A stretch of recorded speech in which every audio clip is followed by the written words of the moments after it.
2024, beauté, cosmétique, dermatologie, que s'est-il passé? Qu'est-ce que j'ai trouvé intéressant? Eh bien, on commence tout de suite.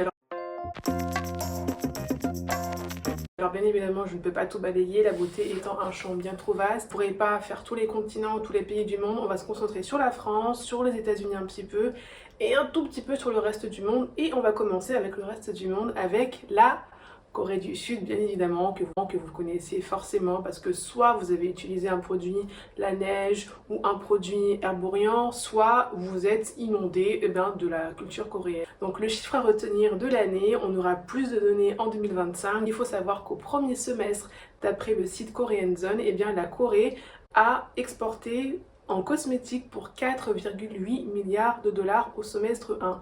Donc en gros, il faut retenir qu'entre janvier et juin 2024, la Corée du Sud a exporté, donc a inondé le reste du monde en produits cosmétiques pour 4,8 milliards de dollars. C'est énorme.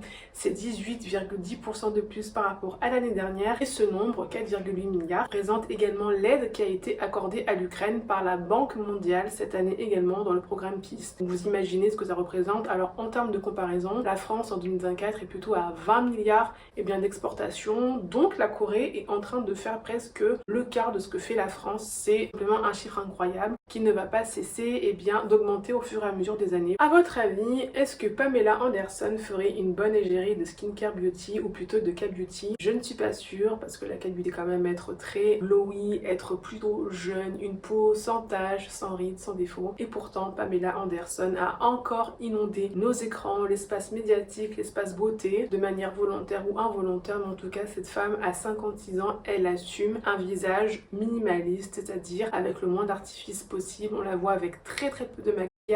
Et d'ailleurs, alors on la voit pas forcément au naturel dans le sens où ça veut pas dire qu'elle a entre guillemets enlevé ses chirurgies esthétiques ou qu'elle est revenue à la normale. Tout simplement, elle s'assume entre guillemets le plus simple possible et ça j'aime énormément. Et c'est quand même un paradoxe de dingue et en même temps c'est cohérent entre l'ancienne Playmat Playboy qui est connue bien évidemment pour sa plastique incroyablement bombesque et sexy dans Alerte à Malibu et le fameux maillot rouge échancré. Et là, quelques décennies plus tard, on la voit complètement à l'opposé. Le brushing waouh qui est très américain. Là on voit ses cheveux naturels, c'est-à-dire plutôt fins, sans racines décollées. On la voit sans maquillage, donc avec ses yeux, avec les petites rides qui sont finalement assez fines. On la voit avec ses sourcils redessinés parce que malheureusement elle assume regretter avoir fait du botox puisque celui-ci aurait fait tomber ses sourcils. Donc on la voit dans un visage beaucoup plus minimaliste, sans artifice et c'est vraiment rafraîchissant. Je sais pas si vous vous rendez compte, vous allez dire oui mais nous on est français, on n'est pas tout le temps de maquillage, etc. Pamela Anderson, c'est une actrice américaine. Les États-Unis, premier pays de chirurgie esthétique, le pays du contouring, le pays du make-up et du brushing. Waouh, pour un effet waouh. On voit une femme et surtout un ancien sexe symbole. C'est pas juste une mannequin, c'est un mannequin playboy. Voir s'assumer en fait ce qu'elle est elle-même et je trouve ça très intéressant, d'autant plus qu'elle est la cofondatrice d'une marque de skincare, alors plutôt cosmétique skincare qui s'appelle Sensory si je ne me trompe pas, qui a vraiment comme credo finalement de promouvoir une beauté un petit peu healthy, une beauté vegan, plutôt viser le progrès que la perfection et une beauté qui vise plutôt à nous reconnecter avec notre soi intérieur, avec notre bien-être intérieur. Et je trouve que en termes de publicité pour sa marque, c'est très intéressant parce qu'on est plutôt dans une espèce de marketing soft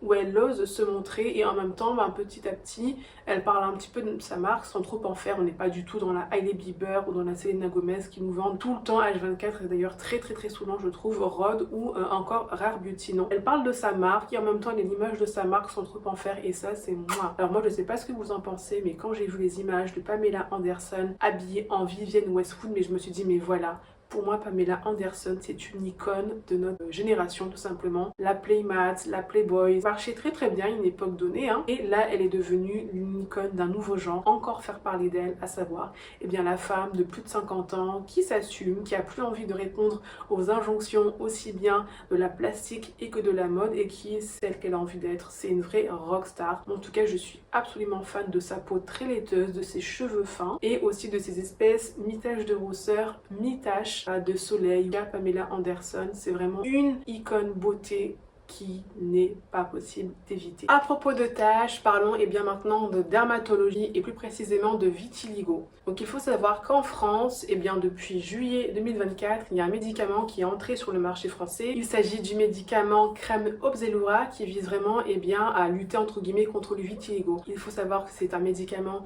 qui est produit par un laboratoire américain et que, nouveauté en France, déjà il est disponible, il est en vente en pharmacie et surtout il est pris en charge par la sécurité sociale à 65%. À savoir que ces médicaments, bien évidemment qu'on obtient sur prescription, coûtent quand même 850 € et quelques toutes TTC, donc c'est quand même un sacré coût. La sécurité sociale prend en charge 65% du coût de ce médicament, donc 35 € à la charge du patient. Alors c'est vraiment une avancée, je pense en tout cas intéressante, notamment d'un point de vue immunothérapie, puisque jusqu'à présent il faut savoir que le vitiligo ne se soigne pas comme ça, voilà, c'est pas, on prend pas un médicament comme on prendrait pour un mot de tête, il n'y a pas de vaccin ou quelque chose qui va venir arrêter. Pour rappel, le vitiligo c'est quand même une maladie auto-immune, dermatologique. La chose elle est toute simple, c'est qu'en fait, les mélanocytes, qui sont les cellules qui sont à la base de la production de la mélanine, donc ce qui va donner le teint de la peau, vont être attaqués. Et du coup, si on n'a plus de mélanocytes, ou s'ils sont défaillants, ou s'ils sont attaqués, ou s'ils disparaissent, la peau ne peut plus produire de cellules pigmentaires de mélanine, et ce qui va faire tout simplement cette apparition de taches blanches, donc la dépigmentation. Voici grosso modo ce qu'est le vitiligo. Donc je pense que c'est une nouvelle vraiment intéressante qui concerne bien évidemment le champ du médicament, de la dermatologie, bien évidemment que de la beauté. À savoir que cette maladie, le vitiligo, n'est pas irritante en fait comme peut l'être l'eczéma. Par contre ça peut créer bien évidemment une perception de soi qui peut vraiment être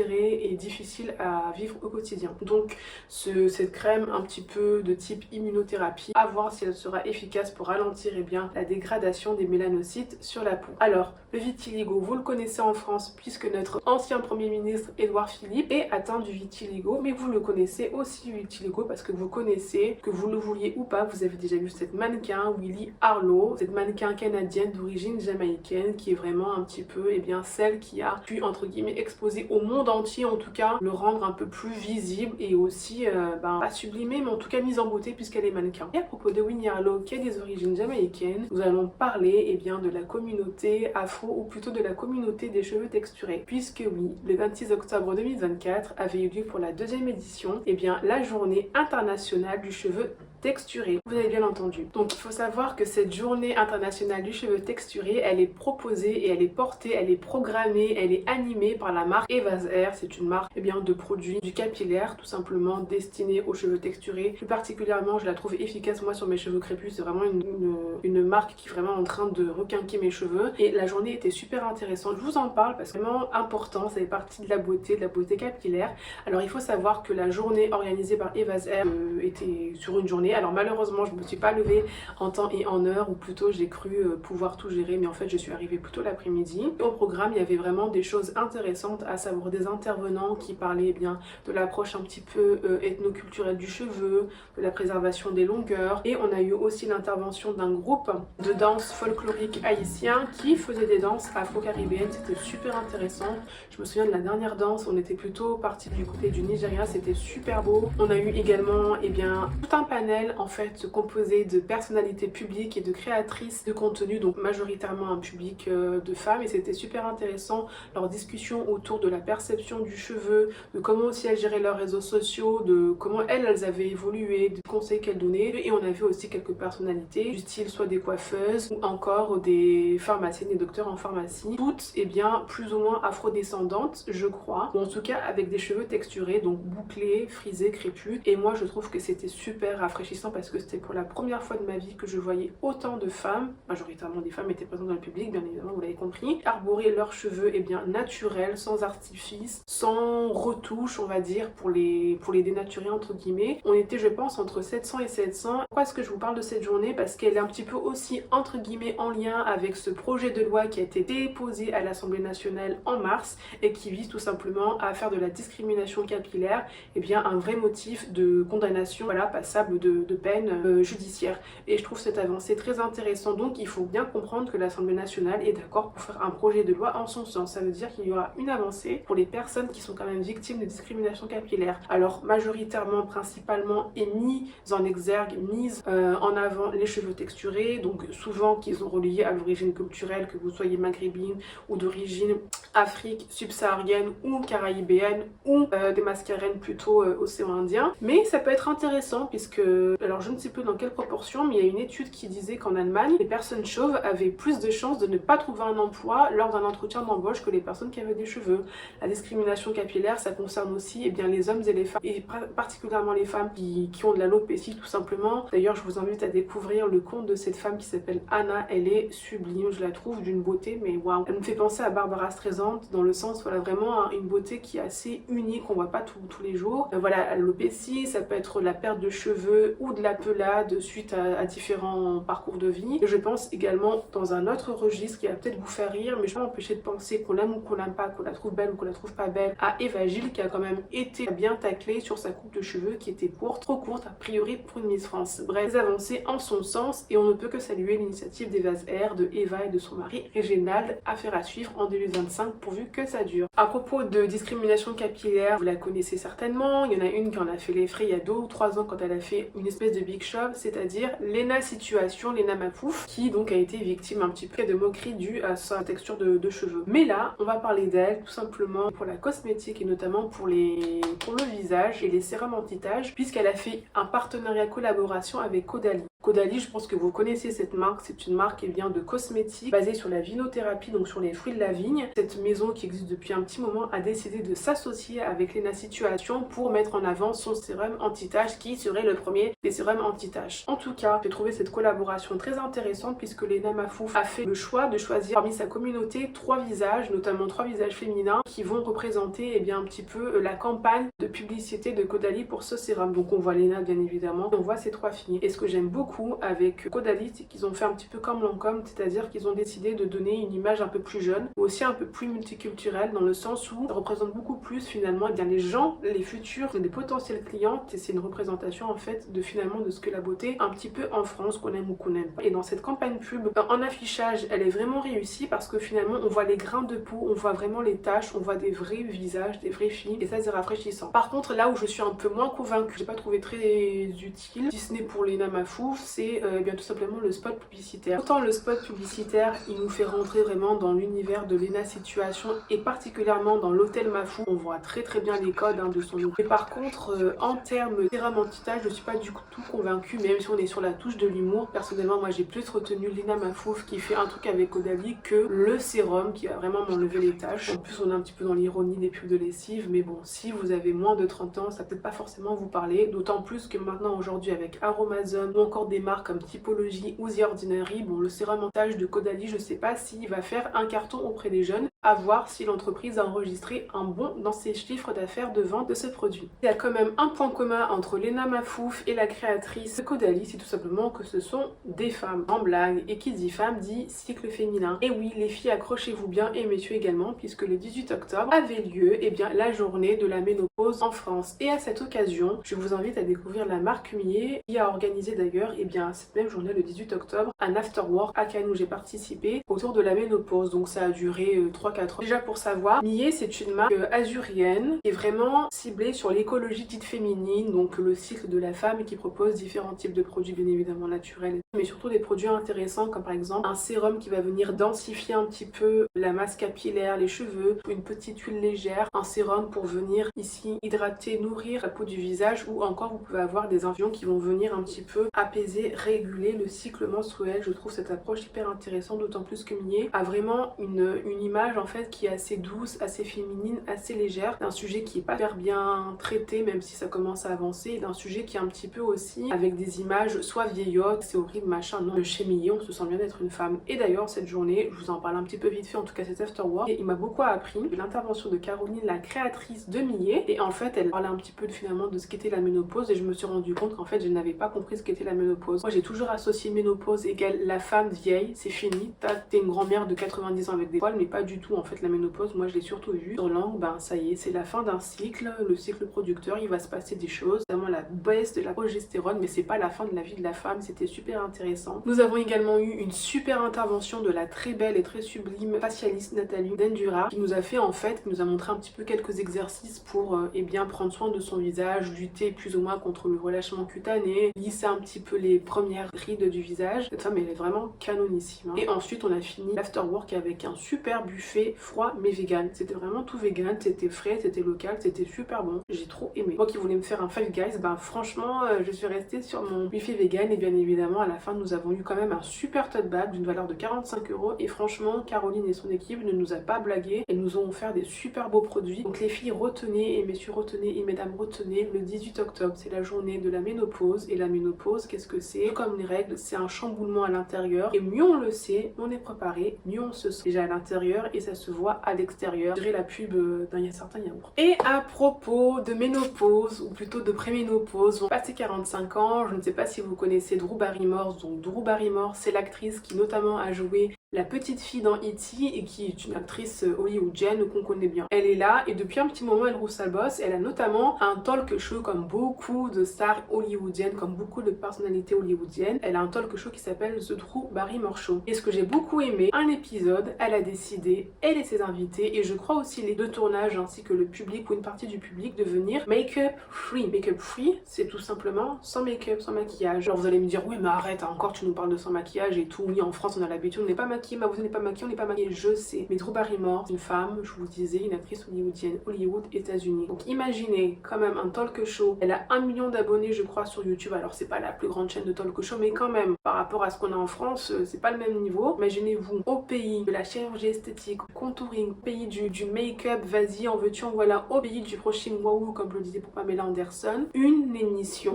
avec des femmes, en plus des femmes qui ont plus de 40 ans, donc pour eux c'est déjà un âge canonique, sans maquillage. Et bien c'est tout simplement rafraîchissant et je pense que ça envoie un signal fort. Que Drew Barrymore, alors même si elle a fait une fois, elle se positionne quand même dans une certaine mouvance, faire une espèce d'appel d'air à tout ce mouvement un petit peu de naturel. On voit qu'il y a des petits signes, il y a peut-être quelque chose qui va vraiment se mettre de plus en plus en place. En tout cas, j'ai trouvé la proposition de cette émission très intéressante d'oser venir justement et bien sans phare dans une émission où notamment, normalement, on vient sous son plus beau jour, maquillé, fardé, sachant qu'en plus, elle prend le risque d'être repartagée sur les réseaux sociaux en mode pas de buzz, regardez la vieille femme et tout, elle est périmée, machin et tout. Alors je ne sais pas aux États-Unis comment est-ce que l'épisode a été reçu, s'il y a eu un pétage de score au niveau de l'audimat ou si finalement c'est passé un peu sous silence, mais en tout cas je trouve ça très rafraîchissant. Donne envie en fait, je pense, même moi en tant que jeune femme, de se dire mais en fait, vas-y, c'est normal d'être sans maquillage en vrai. Bref. D'ailleurs, il y avait Pamela Anderson passée au Drew Barrymore Show et j'aime beaucoup ces connexions qui se font de ces petits, voilà, de ces petites étoiles, de ces petites lumières qui s'allument de temps en temps sur le fait d'être une femme, d'avoir plus de 40 ans qui est quand même très jeune, mais finalement sur le marché des cosmétiques de la beauté est déjà presque l'âge de la retraite, entre guillemets, de voir ces femmes osent prendre le contre-pied dans un Hollywood, dans un pays, dans une nation des États-Unis où on est fardé, en veux-tu, en voilà. Ça ne veut pas dire que tout le monde va kiffer, mais ça veut dire que les hommes et les femmes qui vont se retrouver dans cette espèce de mouvement un peu sans artifice, être beaucoup plus fidèle je pense à ce genre de personnalité et ça peut vraiment être intéressant. À propos des États-Unis, avec un petit côté Frenchy, et je vous parlais de Garance Dorée, donc là on repart un petit peu plus sur les cosmétiques. Garance Dorée, si vous avez moins de 30 ans, moins de 25 ans, je pense que vous ne la connaissez pas, puisqu'elle est surtout connue depuis les années 2008-2010 parce que c'est quand même je pense la papesse du blog mode en France. Je sais que ça vous parle pas forcément parce que maintenant les influenceuses mode on n'en peut plus. Elle c'est une des précurseuses et donc Garance Dorée, elle est notamment connue pour ses illustrations mode et pour eh bien d'être une des figures de mode justement qui n'est pas journaliste mais qui va venir un peu rebattre les cartes de la mode en France. En même temps de ce blog sur la mode elle parlait bien évidemment de skincare et aujourd'hui le blog sur la mode il est un petit peu archivé on va dire et depuis quelques années elle se concentre sur la skincare. Elle a notamment lancé une marque avec son équipe qui s'appelle tout simplement Dorée. Donc quand vous voyez Dorée on est dans quelque chose d'assez simple et puis on se dit pourquoi une marque de plus, mais déjà si vous regardez 2-3 trucs il y a quelques petits signaux, à savoir déjà la couleur verte, Donc on a un petit côté French Pharmacy, même si c'est que de la cosmétique, hein, c'est pas du médicament. Quand vous regardez le logo, moi le côté un petit peu carré en forme de croix, bah, ça me rappelle en tout cas le petit logo qui signale les officines de pharmacie. J'ai trouvé intéressant, c'est qu'elle a sorti un baume en 2022, donc je m'en suis aperçue en 2024. Un baume spécial peau sèche, extra sèche, qui va venir bien nourrir et hydrater la peau. Et ce qui est intéressant, c'est ce petit macaron approved by la National Eczema Association. Donc pourquoi est-ce que je vous parle de ça? Pourquoi est-ce que c'est très intéressant? Il faut savoir que même si on est sur le marché américain et que Doré s'adresse principalement au marché américain, en tant que français, vous pouvez commander bien évidemment ce baume. Et c'est très intéressant parce qu'en cosmétique, on est assez encadré par ce qu'on appelle les allégations. Donc on ne peut pas prétendre qu'un produit cosmétique peut faire ci, peut faire ça, notamment en termes de dermatologie. Et normalement, si un produit est réputé anti-eczéma, anti-acné, c'est normalement censé être un médicament et pas un cosmétique. Un cosmétique ne peut pas se prévaloir d'avoir une action sur une spécificité ou une pathologie. Ce qui est très intéressant, je ne sais pas si l'équipe de Garance Doré ou si elle-même est concernée par l'eczéma ou si elle a dans son sillage des personnes qui sont concernée par l'eczéma, mais c'est qu'elle contourne cette allégation puisqu'entre guillemets elle se fait accompagner par une structure paradermatologique, à savoir ici l'association américaine nationale pour l'eczéma. Et en fait cette association n'a pas dit que c'était anti-eczéma. Cette association a juste reconnu que ce produit est accepté par eux-mêmes, par cet même organisme, pour dire que oui, on valide le produit, nous on le trouve intéressant. Voilà, donc c'est pas du médicament, mais par contre en mettant ce petit macaron, et bien ça envoie un message aux personnes qui ont de l'eczéma, aux personnes qui ont des peaux atopiques que ok, l'association américaine, même si on est en France, lutte contre l'eczéma, accepte ce produit et le rend valide, contrairement à d'autres crèmes qui ne le sont pas. Donc c'est un très beau détournement, et justement pour un produit qui a quand même une spécificité intéressante. Et d'ailleurs je pense que ce qu'elle vient de faire, je sais pas si elle se rend compte, je pense que c'est vraiment quelque chose dont les marques de cosmétologie devraient s'inspirer, parce qu'aujourd'hui être une marque de beauté, être une marque de cosmétologie et d'avoir du naturel, du bio, clairement c'est plus ce qui va faire vendre. Il nous faut autre chose, et jouer sur les spécificités dermatologiques ou sur des ingrédients phares, c'est ce qui va être la clé de démarcation. En tout cas moi j'aime beaucoup Garance Doré, elle est très bien dans la mode et je pense que dans la terre elle a un vrai avenir parce qu'elle a une vraie proposition intéressante, contrairement à certaines influenceuses qui nous proposent des marques de cosmétiques en marque blanche, Nolita, d'autres et j'en passe. Mais Garance Doré a vraiment compris quelque chose, donc si vous êtes une marque et que vous essayez un petit peu de vous démarquer, n'hésitez pas à vous faire accompagner ou à contacter ce que j'appelle moi une structure paradermatologique, parce que